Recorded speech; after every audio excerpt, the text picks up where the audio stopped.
Maka kalau digombal oleh laki-laki asing, ibu-ibu, ya bapak-bapak ini penting, dia tidak akan melepek-lepek. Kenapa?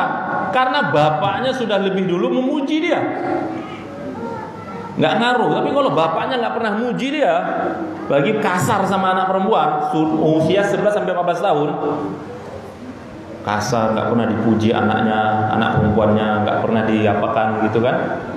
Tiba ada laki-laki muji, wah jatuh dia. Kasih hadiah, ini dekat Valentine nih, hari Minggu. Nah, ingatkan. Kenapa? Dikasih coklat. Nah, senang deh. Kenapa? Bapaknya nggak pernah kasih coklat.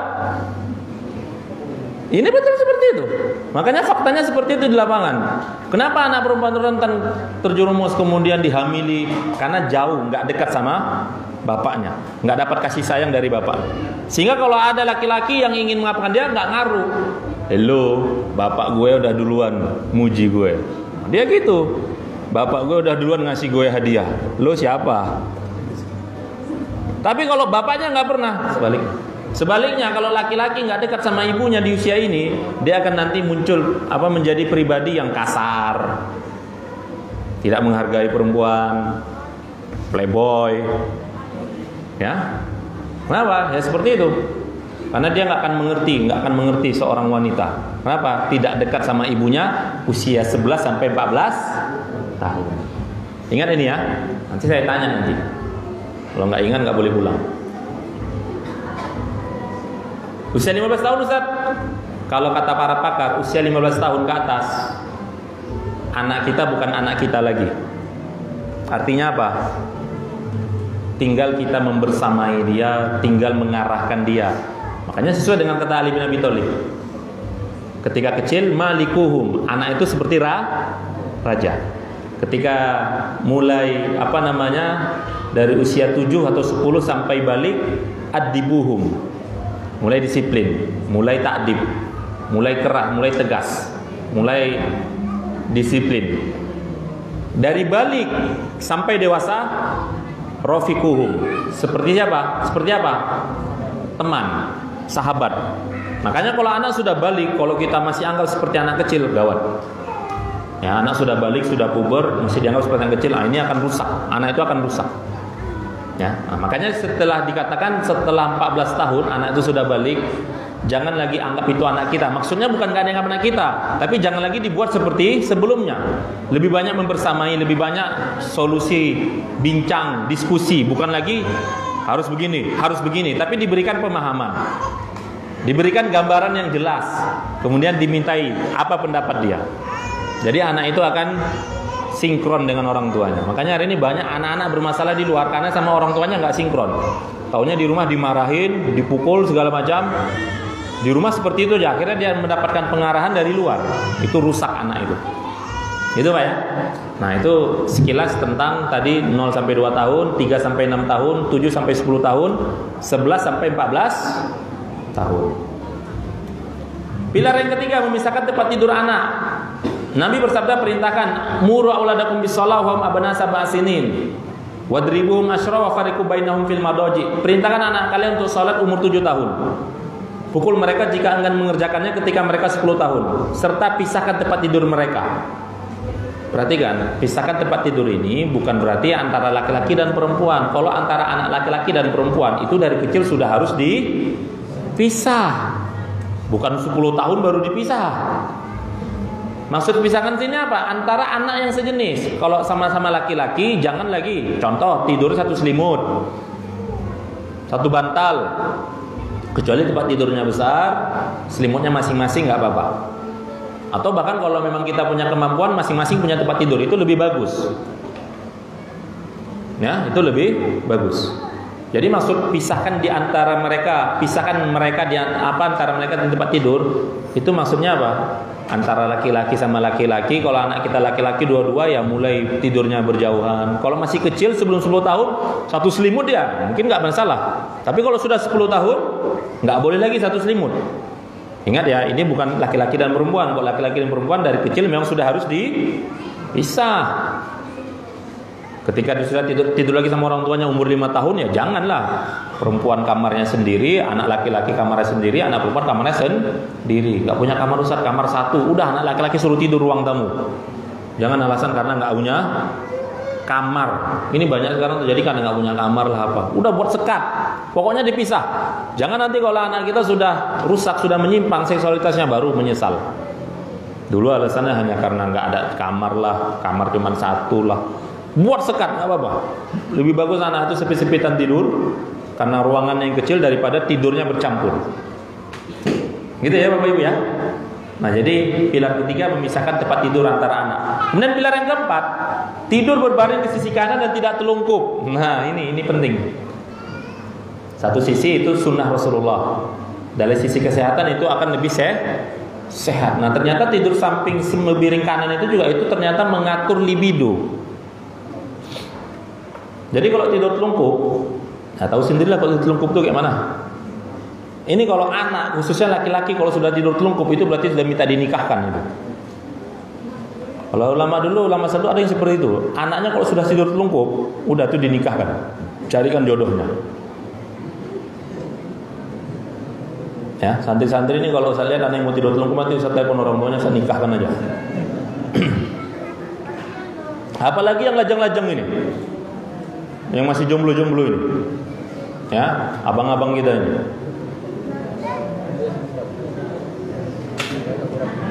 Jangan tidur telungkup. Selain itu tidurnya, kata Rasulullah, tidurnya penghuni neraka.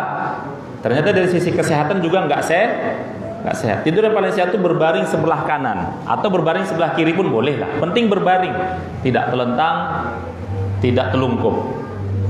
Awalnya tidur telungkup samping lah, setelah itu mungkin pakai mana-mana itu urusan lain lah. Ya, saya awal tidur telungkup kanan, nanti tapi tidur habis itu telentang ya udah nggak tahu. Tapi kalau sadar ya balik lagi ke kanan. Jadi jangan awal tidur telungkup blok gitu. Jadi kalau orang tua tahu anaknya tidur telungkup Bapak Ibu, dirubah, jangan dibiarkan. Ya, apalagi kalau sudah mendekati pubertas, dirubah. Kenapa? Karena itu termasuk kita mengendalikan libido dia. Tidur telungkup itu nanti bisa cepat menaikkan libidonya. Ya. Itu juga ibu-ibu. Jadi kalau suaminya tidur telungkup berarti ada yang salah itu. Jangan sampai ibu suaminya tidur telungkup. Ya. Kemudian pilar yang kelima, menjauhkan anak dari ikhtilat, berbaur lawan jenis dan hal-hal yang membangkitkan hasrat seksual. Nah, Al-Isra ayat 32, Allah mengingatkan untuk tidak atau bahkan sama sekali mendekati zina. Nah, salah satu yang faktor yang mendekati zina itu adalah ikhtilat, campur baur lawan jenis. Tadi sekolah laki-laki dan perempuan. Makanya sebisa mungkin kalaupun kita belum bisa membatasi adanya sater SD misalnya masih kecil, paling tidak yang perempuan laki-laki ketika istirahat diarahkan. Ya. Nah, ini amanah loh. Artinya dari kecil, dari SD pun kalau bisa sudah kita seperti itu. Bahkan dari TK sekalipun kalau bisa sudah seperti itu. Kalaupun mereka masih bergabung itu ya masih batas-batas kewajaran. Tapi sudah masuk SD sudah mulai difahamkan. Yang laki-laki main sama laki-laki, perempuan main sama perempuan. Jadi kalau ada anak laki-laki suka main sama perempuan, diingatkan, dikasih tahu, ditegur. Tapi negurnya tentu dengan bijaksana, gitu loh. Ya. Penelitian di negara-negara Eropa menunjukkan betapa banyak anak-anak perempuan yang masih berusia sekitar 11 atau ini 14 ya, 14 tahun tapi sudah memiliki dorongan seksual anak wanita usia 18 tahun. Artinya apa ini? Berarti di negara-negara Eropa itu Bapak Ibu, negara-negara barat, itu anak ukuran SMP itu udah biasa misalnya melakukan hubungan layaknya suami istri dengan lawan jenisnya. Sudah biasa. Ya. Padahal ada juga negara-negara di Eropa itu ada juga beberapa negara yang sekolahnya itu bahkan menerapkan pemisahan antara laki-laki dan perempuan. Ternyata mereka menerapkan apa yang diajarkan oleh Islam. Ketika ditanya gitu, maka mereka mengatakan kami menyadari bahwasanya membaurkan antara anak laki-laki dan perempuan itu suatu hal yang salah. Bahkan kalau bisa kita lakukan dari sejak SD. Nah itu orang kafir Bapak Ibu, itu sudah menyadari. Ya, artinya yang sadar gitu kan, yang betul-betul meneliti keilmuan, melaksanakan, mengamalkan ilmunya ya seperti itu. Karena rusak, anak-anak itu rusak. Nah ternyata kalau kita lihat hari ini bukan hanya di negara-negara Eropa kan, bahkan di negara-negara yang kaum muslimin juga banyak. Indonesia sendiri, Masya Allah. Apalagi besok tuh Valentine itu. Ya, saya ingat ketika saya masih santri, ada berita salah satu masjid, saya lupa di wilayah apa, apakah di Sumatera atau di Jawa, saya lupa. Beritanya itu, masjid malam subuh harinya nazirnya masuk, kondom berserakan di masjid, dalam masjid sehabis Valentine. Wa'udzubillah. Masjid, bayangkan itu saya masih santri di tahun berapa itu, apalagi hari ini ya. Nah, jadi jangan sampai nanti meskipun anak kita beli coklat lah dia tahap apa segala macam, yang punya yang anaknya sudah remaja ini Bapak Ibu, yang mudah-mudahan anak-anak kita nggak ada yang seperti itu. Tapi mungkin ada anak saudara, ada anak kakak, anak adik. Ya tanggung jawab kita juga diingatkan. Anak saya alhamdulillah nggak ada ustaz, ponakan, sepupu, ya. Nah sebisa mungkin ku anfusakum wa ahlikum naro. Jadi seperti itu. Nah makanya ikhtilat baur dengan lawan jenis ini jelas-jelas hal-hal yang sangat merusak. Campur laki-laki dan perempuan sudah dianggap biasa. Ini dianggap biasa hari ini. Harusnya Islam itu ya tidak risih dengan hal-hal ikhtilat seperti itu, risih. Ya, ketika pesta walimah kan biasanya kan seperti itu. Kemudian pilar yang ke-6, mempelajari kewajiban mandi janabah dan sunnah-sunnahnya. Nah ini ketika anak sudah mendekati masa balik, sudah saatnya bagi orang tua untuk mengajarkan tentang mandi wajib, mandi janabah. Ya, kalau laki-laki nanti dia mimpi basah, kalau perempuan nanti dia mengalami haid, mimpi juga bisa. Nah tentunya pengajaran itu berdasarkan kitab-kitab fikih yang ada agar tidak terjadi penyimpangan dan kesalahan.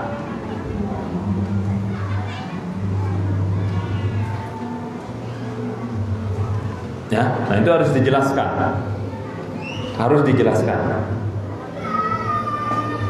Banyak faktor, banyak kasus terjadi di lapangan, khususnya perempuan nih Bapak Ibu, ketika pertama kali haid. Dia bingung. Kenapa? Karena orang tuanya nggak mengajarkan, nggak memberikan penjelasan. Ya, nah ini harus diperhatikan, harus betul-betul dipantau. Ya, kemudian diberikan pemahaman supaya apa? Supaya dia tidak salah memahami, apalagi mendapatkan pemahaman dari luar Islam. Jadi seorang ayah menjelaskan kepada putranya, anak laki-laki, seorang ibu kepada anak perempuan. Jadi kalau hal seperti ini ya sesuai dengan apanya lah gendernya. Kalau laki-laki kepada anak laki-laki kepada ayahnya tentang nanti sudah mendekati wajib mimpi basah, ya yahtalim. Kalau perempuan nanti haid, itu kepada ibunya. Kemudian Bapak Ibu, pilar yang ke-7 menjelaskan bagian awal surat An-Nur kepada anak yang mulai dewasa. Nah ini pada usia 10 tahun, ini orang tua harus membuat penjagaan kejiwaan dan pertahanan keimanan dalam jiwa anak agar ia mampu mengendalikan nalurinya dan terhindar dari perbuatan keji zina. Artinya dari usia 10 tahun, ini masalah seksualitas kita harus lebih ekstra Bapak Ibu. Makanya kalau dari 10 tahun kita sudah remeh, nah ini nanti anak itu bisa jadi rusak. Artinya apa? Akan meremehkan dalam hal lawan jenis. Sehingga nanti na'udzubillah ujung-ujungnya akan terjadi perzinahan, dihamili, ya, pacaran, dibawa lari bahkan mungkin oleh laki-laki. Atau kalau anak kita laki-laki, anaknya laki-laki malah menghamili, na'udzubillah. Makanya para salaf itu terbiasa menyampaikan dan mengajarkan surat An-Nur kepada anak-anak mereka di usia ini dari 10 tahun. Itu suruh menghafal surat An-Nur. Bahkan menyuruh anak-anak mereka untuk menghafalnya. Karena di surah Al-Nur ini banyak konteks-konteks ayat yang menjelaskan tentang tadi bab ini, seksualitas. tentang minta izin tadi yang kita bahas tadi itu banyak di surat An-Nur, rata-rata di surat An-Nur. Moralitas itu banyak di surat An-Nur, menjaga pandangan. Ya. Nah, makanya surat An-Nur ini masukkan dalam salah satu target hafalan anak-anak kita, khususnya ketika sudah mulai 10 tahun. Kalau bisa dihafal. Ya, bisa dihafal. Nah, jadi anak-anak itu sudah terbiasa. Hanya kalau sudah 10 tahun dia nggak mau, kalau perempuan pakai jilbab nggak mau dekat-dekat duduk sama laki-laki, berarti berhasil orang tuanya. Kalau laki-laki pun gitu, nggak mau duduk-duduk dekat dengan perempuan, main dengan perempuan, sudah 10 tahun ya, sudah mulai menjaga jarak, berarti orang tuanya berhasil. Nah, mudah-mudahan seterusnya lebih baik. Kemudian pilar yang ke-8, pendidikan seks bagi anak yang sudah dewasa dan melarang berbuat keji. Artinya ini kalau sudah dewasa, ya. Nah, ini tentu nanti sudah difahamkan dampak dari zina kalau melakukan perzinahan, bahaya dari zina, Allah melarang perbuatan zina. Ya, sudah mulai difahamkan akibat dari dosa zina, akibat dari zina. Bahkan dalam Islam sendiri ada hukumannya bagi pezina. Satu kali ada seorang laki-laki mendatangi Nabi. Perhatikan, ini laki-laki yang polos, ya kan? Mendatangi Nabi mengatakan, "Ya Rasulullah, izinkan saya berzina." Dia minta izin kepada Rasulullah untuk berzina. Para sahabat yang mendengar perkataan dia, itu kira-kira gimana reaksinya? Marah, minta berzina, minta izin untuk berzina kan gitu. Tapi tidak bagi Rasulullah. Rasulullah katakan, tenanglah.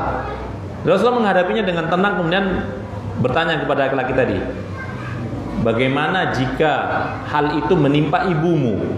Artinya ada orang yang berzina dengan ibumu. Apa kamu suka? Oh tidak ya Rasulullah, tentu saya tidak suka.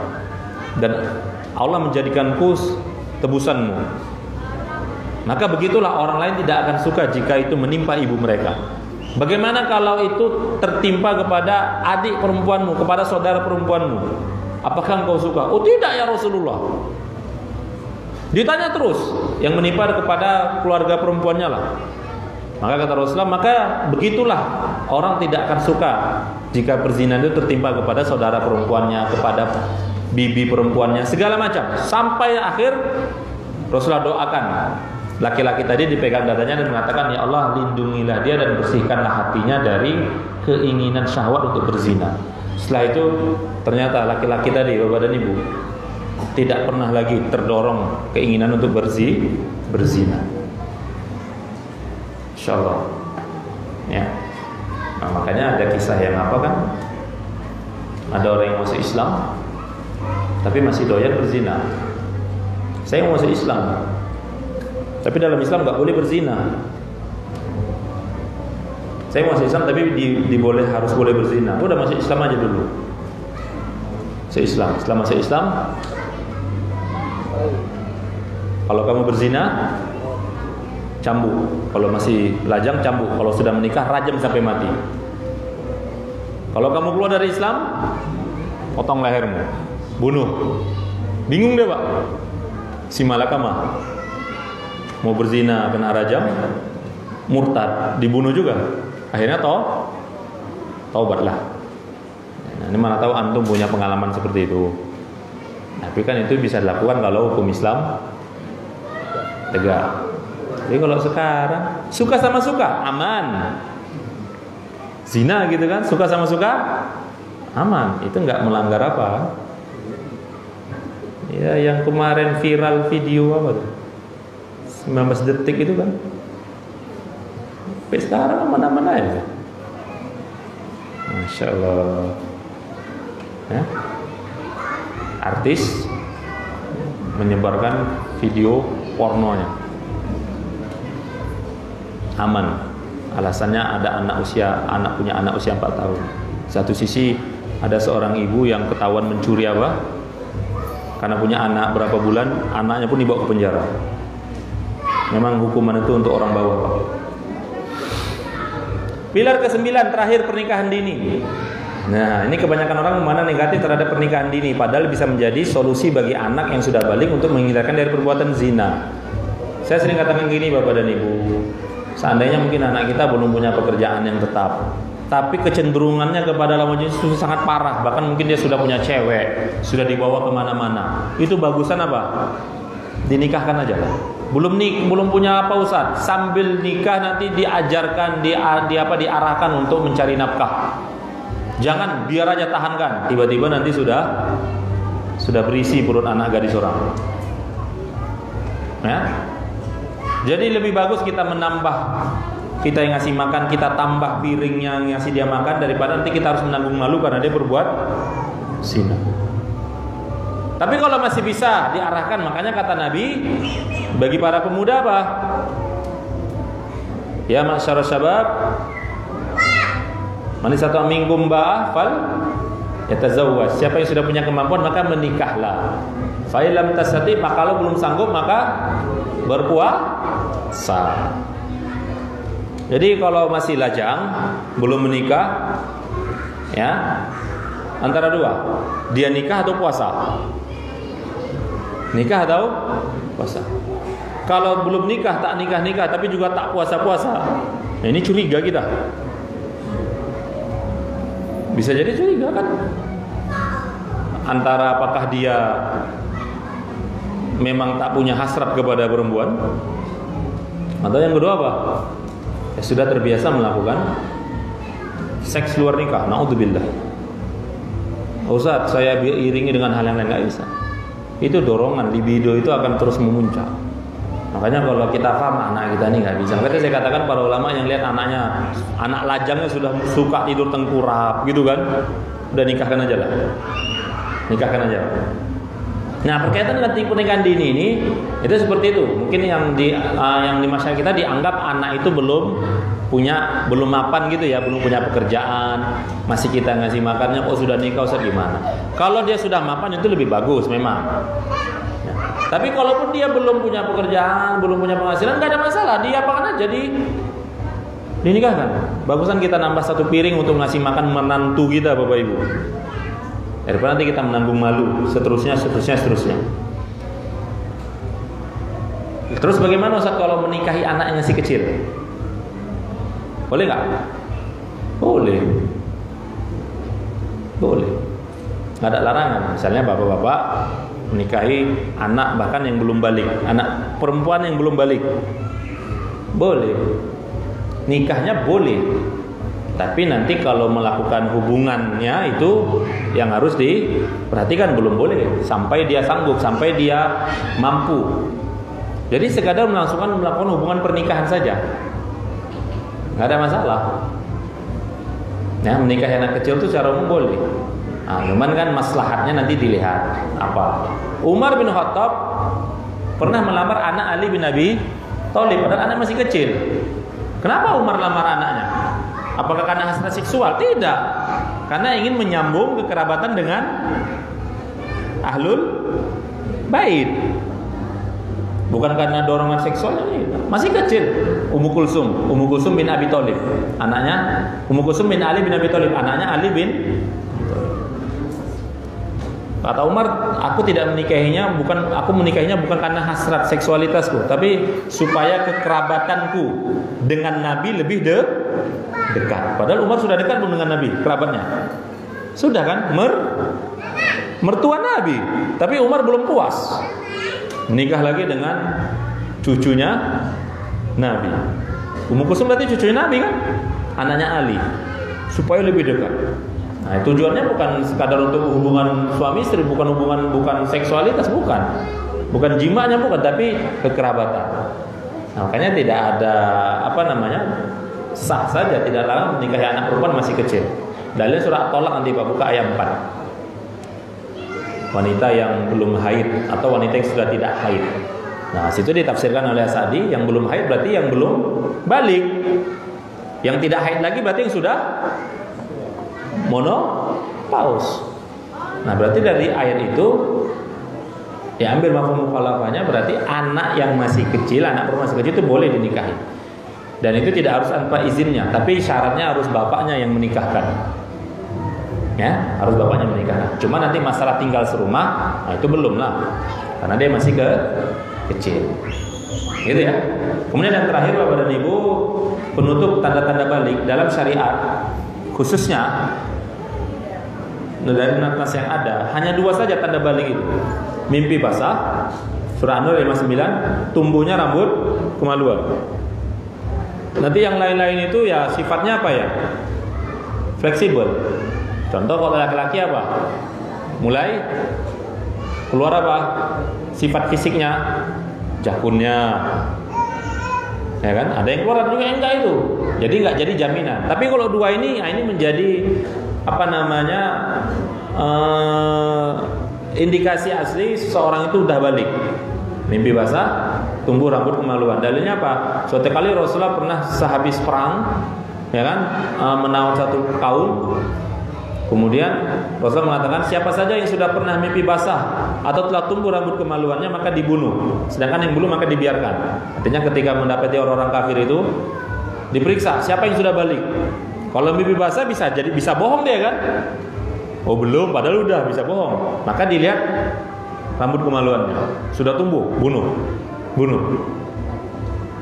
Ini ketika menghadapi siapa? Yahudi Bani Quraisyah, yang mereka mengingatkan Nabi semua sehingga semua laki-laki yang balik itu dibunuh, dipenggal. Perempuannya kemudian diusir. Ya. Nah ini menjadi dalil tanda balik itu mimpi basah dan tumbuh rambut kemaluan. Tanda-tanda lain nanti kalau perempuan haid, ya bisa haid. Nah, kemudian kalau laki-laki lain lagi apa? Suaranya mulai berubah, ya seperti itu. Tapi selesai Bapak dan Ibu. Bab 3 selesai. 0 sampai 2 tahun sampai 0 sampai 14 tahun. Artinya selama ini kita bahas pilar-pilarnya, ya, pembinaan seksualitas, jasmani, segala macam pendidikan. Mudah-mudahan bisa kita terapkan dalam kehidupan sehari-hari. Nah, kesimpulan tadi yang 0 yang saya sampaikan tadi itu juga harus difahami dan diaplikasikan dalam kehidupan sehari-hari. Ada yang mau ditanyakan sebelum? Silakan.